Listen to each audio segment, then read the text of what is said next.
In this lesson, we'll set up our shoulder controls.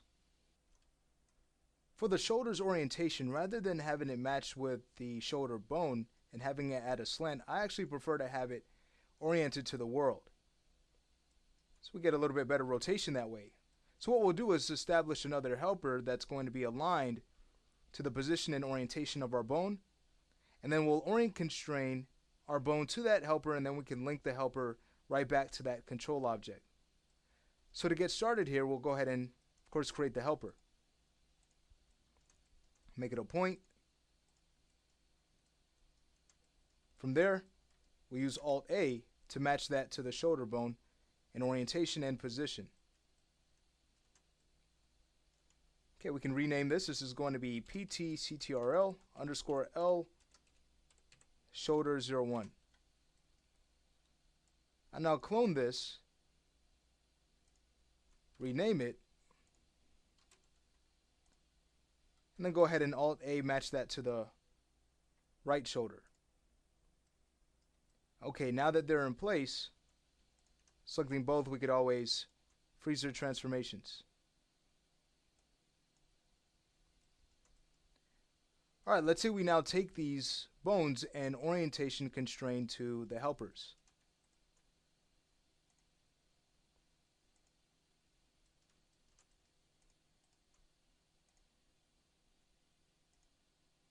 Alright, so as we start to rotate these around, you get an idea of what we're going to be able to get.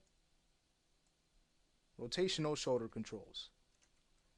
Okay, so now it's time to just go ahead and color code these and work on our animation control afterwards.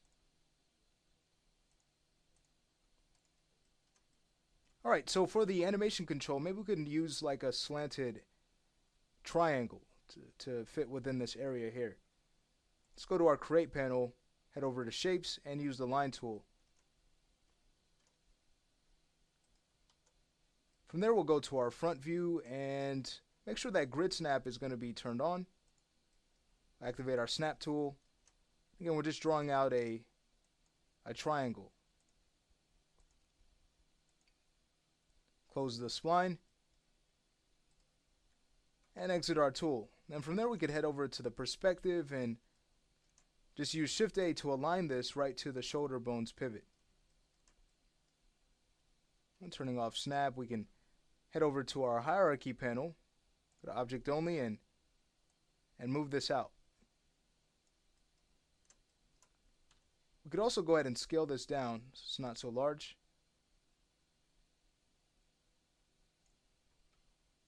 And then go ahead and move it back into position. What I'd also like to do is maybe have it oriented a little bit better so it fits better within this area. So we could always, again, with Effect Object Only, just go ahead and kind of rotate that a little bit more. Head over back to our Move tool and move this in. Alright, so here is our first shoulder control. Let's say from here we go ahead and link this to the chest. So as we rotate that, it'll follow. And then from here, we'll go ahead and clone this over with a mirror. Just choose OK, and then we could just use Shift-A to snap that to the right shoulder. Alright, we're going to then, in that it's already going to be linked, just go ahead and rename these and recolor them, and then we can link what we need to and then store these under their control object groups and take care of the helpers as well. So on the right side, that's just going to be CC underscore L, or excuse me, R SHLD01. Copy the name, go ahead and transfer that to the left side, rename that, and then we can recolor them.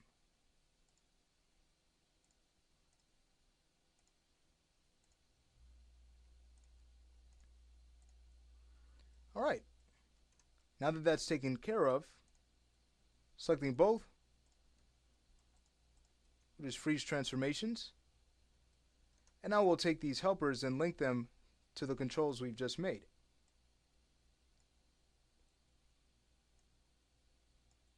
Okay, so again, if we were to select this shoulder, starts to rotate it, notice how its orientation is much better. It's a lot easier to deal with. And there was no need to reorient anything, really. Just a simple constraint and a little bit of linking, and we've got this working. Great. So again, that finishes up our shoulder controls. Let's head over to our layer manager and add these to the control objects.